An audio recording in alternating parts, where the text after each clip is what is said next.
good preaching, Paul. That's really good preaching.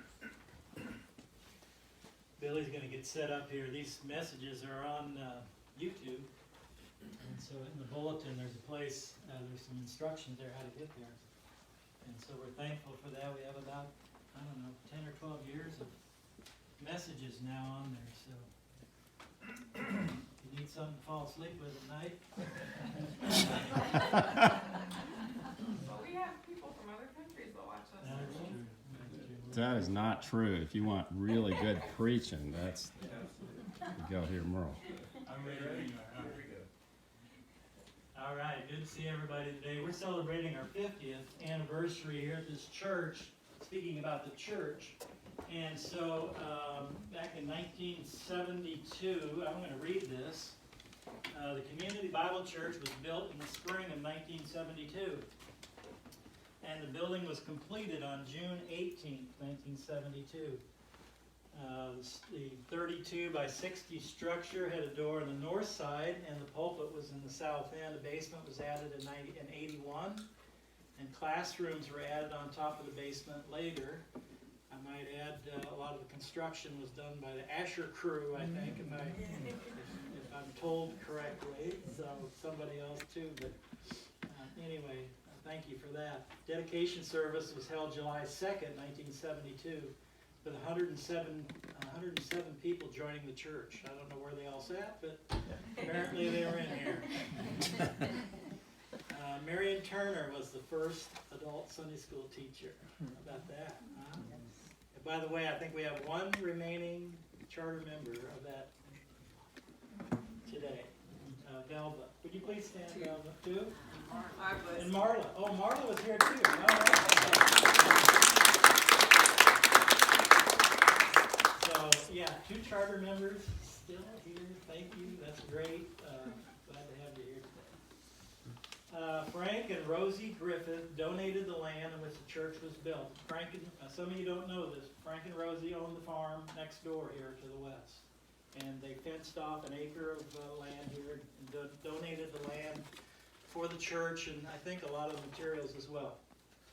And so Frank Griffith, died unexpectedly on February 10th, 1975, and Rosie died later in 1980. Through the years, we've had Valentine banquets, old-fashioned Sundays, hat day, a night at the Royals. They float in the Puddle Jumpers Day Parade, a softball team, a day at Swope Park Zoo, volleyball at the church, Sunday night services once a month at Bristol Manor, a float trip, vacation Bible school, Christmas programs, Awana with about 30 to 40 children attending at one time, and baptisms in Chris Christopherson's pond, which is right over here, Dick Ware's pond, which I don't know where Dick Ware's pond is, somewhere around here. Concord Church Baptistry, we used that for a while, and later we added a baptistry back here. By the way, I didn't mention this. Next Sunday, we're having a baptismal service here at the church. There are 2 that are going to be baptized next Sunday, so we're excited about that.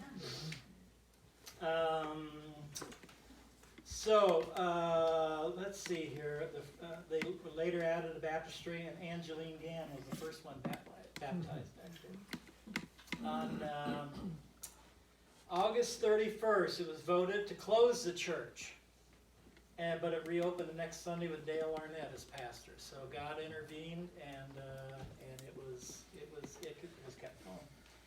We've had 15 pastors over the years, and Merle's the only pastor serving twice, with a combined total of 22 years.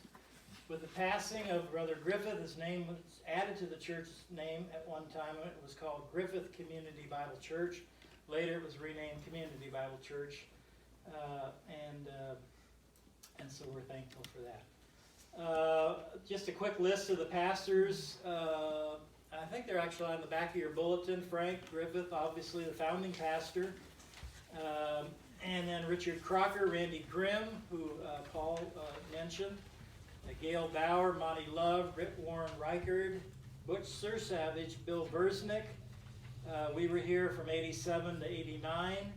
Scott Goldsmith, Chuck Caines, Jim Gray, Ed Smith, Dale Arnett, Chad DeJong, and then we came back in 2002. So again, God has been faithful, and He has allowed us to keep the doors open, and we're very grateful for that this morning. I thought I would share a tape to start the message this morning. It is a tape of the end of a service, and I believe it is 1974.